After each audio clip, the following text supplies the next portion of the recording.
رکوع 1۔ اللہ کے نام سے جو رحمان اور رحیم ہے۔ الف لام میم، یہ اللہ کی کتاب ہے، اس میں کوئی شک نہیں ہے۔ ہدایت ہے ان پرہیزگاروں کے لیے جو غیب پر ایمان لاتے ہیں، نماز قائم کرتے ہیں، جو رزق ہم نے ان کو دیا ہے اس میں سے خرچ کرتے ہیں، جو کتاب تم پر نازل کی گئی ہے یعنی قرآن، اور جو کتابیں تم سے پہلے نازل کی گئی تھیں ان سب پر ایمان لاتے ہیں اور آخرت پر یقین رکھتے ہیں۔ ایسے لوگ اپنے رب کی طرف سے راہ راست پر ہیں اور وہی فلاح پانے والے ہیں۔ جن لوگوں نے ان باتوں کو تسلیم کرنے سے انکار کر دیا ان کے لیے یکساں ہے، خواہ تم انہیں خبردار کرو یا نہ کرو، بہرحال وہ ماننے والے نہیں۔ اللہ نے ان کے دلوں اور ان کے کانوں پر مہر لگا دی ہے اور ان کی آنکھوں پر پردہ پڑ گیا ہے، وہ سخت سزا کے مستحق ہیں۔ سورہ بقرہ رکوع 1، حاشیہ نمبر 1۔ الف لام میم، یہ حروف مقطعات قرآن مجید کی بعض صورتوں کے آغاز میں پائے جاتے ہیں۔ جس زمانے میں قرآن مجید نازل ہوا ہے اس دور کے اسالیب بیان میں اس طرح کے حروف مقطعات کا استعمال عام طور پر معروف تھا۔ خطیب اور شعراء دونوں اس اسلوب سے کام لیتے تھے۔ چنانچہ اب بھی کلام جاہلیت کے جو نمونے محفوظ ہیں ان میں اس کی مثالیں ہمیں ملتی ہیں۔ اس استعمال عام کی وجہ سے یہ مقطعات کوئی چیستہ نہ تھے جن کو بولنے والے کے سوا کوئی نہ سمجھتا ہو، بلکہ سامعین بالعموم جانتے تھے کہ ان سے کیا مراد ہے۔ یہی وجہ ہے کہ قرآن کے خلاف نبی کریم صلی اللہ علیہ وآلہ وسلم کے ہم اثر مخالفین میں سے کسی نے بھی یہ اعتراض کبھی نہیں کیا کہ یہ بے معنی حروف کیسے ہیں جو تم بعض صورتوں کی ابتدا میں بولتے ہو، اور یہی وجہ ہے کہ صحابہ کرام رضی اللہ تعالیٰ عنہ سے جب بھی کوئی روایت منقول نہیں ہے کہ انہوں نے نبی کریم صلی اللہ علیہ وآلہ وسلم سے ان کے معنی پوچھے ہوں۔ بعد میں اسلوب عربی زبان میں متروک ہوتا چلا گیا اور اس بنا پر مفسرین کے لیے ان کے معنی متعین کرنا مشکل ہو گیا، لیکن یہ ظاہر ہے کہ نہ تو ان حروف کا مفہوم سمجھنے پر قرآن سے ہدایت حاصل کرنے کا انحصار ہے اور نہ یہ بات ہے کہ اگر کوئی شخص ان کے معنی نہ جانے گا تو اس کے راہ راست پانے میں کوئی نقص رہ جائے گا۔ لہٰذا ایک عام ناظر کے لیے کچھ ضروری نہیں ہے کہ وہ ان کی تحقیق میں سرگرداں ہو۔ حاشیہ 2، یہ اللہ کی کتاب ہے، اس میں کوئی شک نہیں ہے۔ اس کا ایک سیدھا سادہ مطلب تو یہ ہے کہ بے شک یہ اللہ کی کتاب ہے، مگر ایک مطلب یہ بھی ہو سکتا ہے کہ یہ ایسی کتاب ہے جس میں شک کی کوئی بات نہیں ہے۔ دنیا میں جتنی کتابیں امور مابعد الطبیعت اور حقائق ماورائے ادراک سے بحث کرتی ہیں وہ سب قیاس و گمان پر مبنی ہیں، اس لیے خود ان کے مصنف بھی اپنے بیانات کے بارے میں شک سے پاک نہیں ہو سکتے، خواہ وہ کتنے ہی یقین کا اظہار کریں۔ لیکن یہ ایسی کتاب ہے جو سراسر علم حقیقت پر مبنی ہے۔ اس کا مصنف وہ ہے جو تمام حقیقتوں کا علم رکھتا ہے، اس لیے فی الواقع اس میں شک کے لیے کوئی جگہ نہیں۔ یہ دوسری بات ہے کہ انسان اپنی نادانی کی بنا پر اس کے بیانات میں شک کریں۔ حاشیہ 3، ہدایت ہے ان پرہیزگاروں کے لیے، یعنی یہ کتاب ہے تو سراسر ہدایت و رہنمائی، مگر اس سے فائدہ اٹھانے کے لیے ضروری ہے کہ آدمی میں چند صفات پائی جاتی ہوں۔ ان میں سے اولین صفت یہ ہے کہ آدمی پرہیزگار ہو، بھلائی اور برائی میں تمیز کرتا ہو، برائی سے بچنا چاہتا ہو، بھلائی کا طالب ہو اور اس پر عمل کرنے کا خواہش مند ہو۔ رہے وہ لوگ جو دنیا میں جانوروں کی طرح جیتے ہوں، جنہیں کبھی یہ فکر لاحق نہ ہوتی ہو کہ وہ جو کچھ کر رہے ہیں وہ صحیح بھی ہے یا نہیں، بس جدھر دنیا چل رہی ہو یا جدھر خواہش نفس دھکیل دے یا جدھر قدم اٹھ جائیں اسی طرف چل پڑتے ہوں، تو ایسے لوگوں کے لیے قرآن میں کوئی رہنمائی نہیں ہے۔ حاشیہ 4، جو غیب پر ایمان لاتے ہیں، یہ قرآن سے فائدہ اٹھانے کے لیے دوسری شرط ہے۔ غیب سے مراد وہ حقیقتیں ہیں جو انسان کے حواس سے پوشیدہ ہیں اور کبھی براہ راست عام انسانوں کے تجربے و مشاہدے میں نہیں آتی، مثلا خدا کی ذات و صفات، ملائکہ، وحی، جنت، دوزخ وغیرہ۔ ان حقیقتوں کو بغیر دیکھے ماننا اور اس اعتماد پر ماننا کہ نبی ان کی خبر دے رہا ہے، ایمان بالغیب ہے۔ آیت کا مطلب یہ ہے کہ جو شخص ان غیر محسوس حقیقتوں کو ماننے کے لیے تیار ہو، صرف وہی قرآن کی رہنمائی سے فائدہ اٹھا سکتا ہے۔ رہا وہ شخص جو ماننے کے لیے دیکھنے اور چکھنے اور سونگھنے کی شرط لگائے، اور جو کہے کہ میں ایسی کسی چیز کو نہیں مان سکتا جو ناپی اور تولی نہ جا سکتی ہو، تو اس کتاب سے ہدایت نہیں پا سکتا۔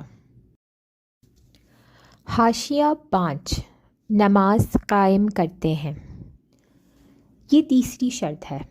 اس کا مطلب یہ ہے کہ جو لوگ صرف مان کر بیٹھ جانے والے ہوں، وہ قرآن سے فائدہ نہیں اٹھا سکتے۔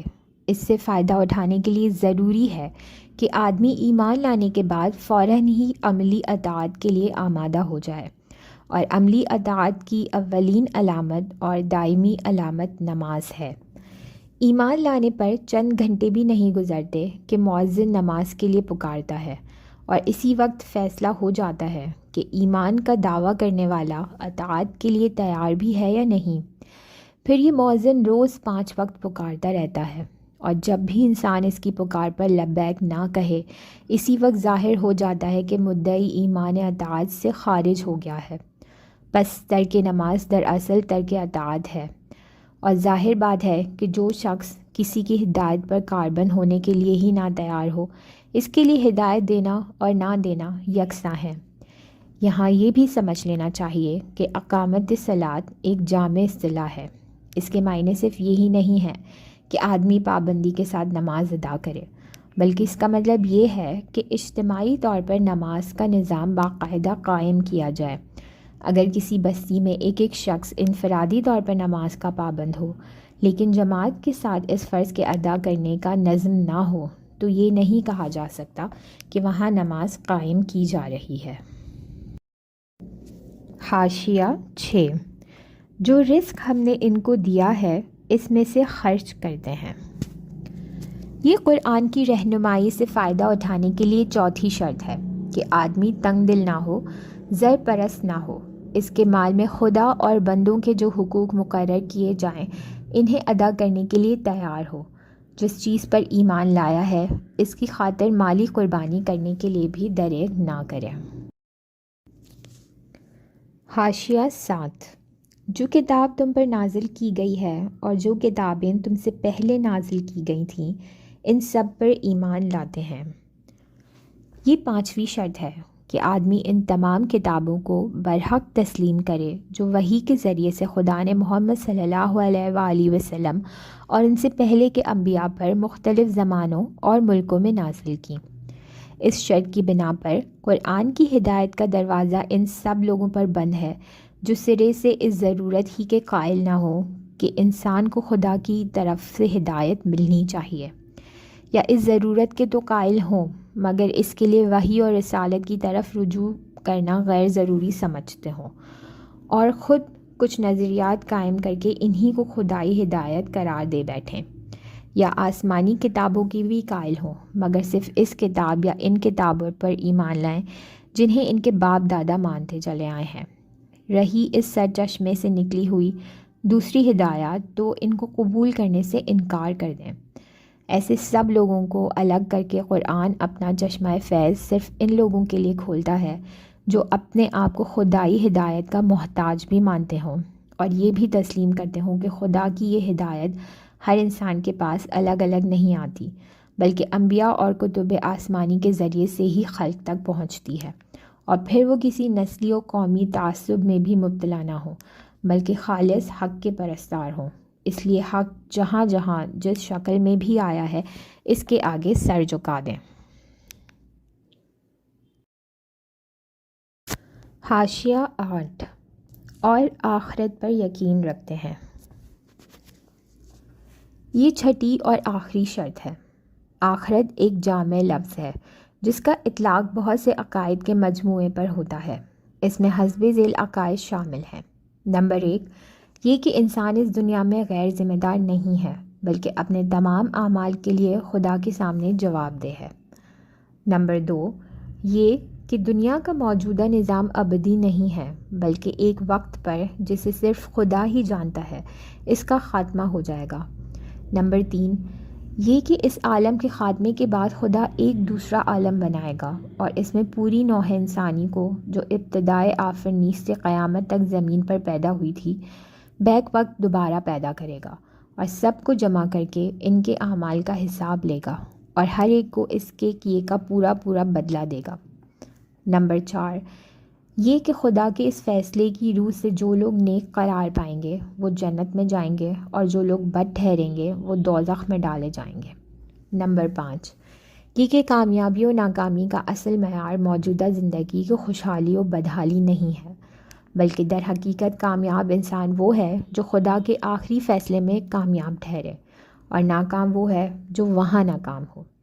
عقائد کے اس مجموعے پر جن لوگوں کو یقین نہ ہو وہ قرآن سے کوئی فائدہ نہیں اٹھا سکتے، کیونکہ ان باتوں کا انکار تو درکنار، اگر کسی کے دل میں ان کی طرف سے شک اور دست بضبط کی کیفیت بھی ہو تو وہ اس راستے پر نہیں چل سکتا جو انسانی زندگی کے لیے قرآن نے تجویز کیا ہے۔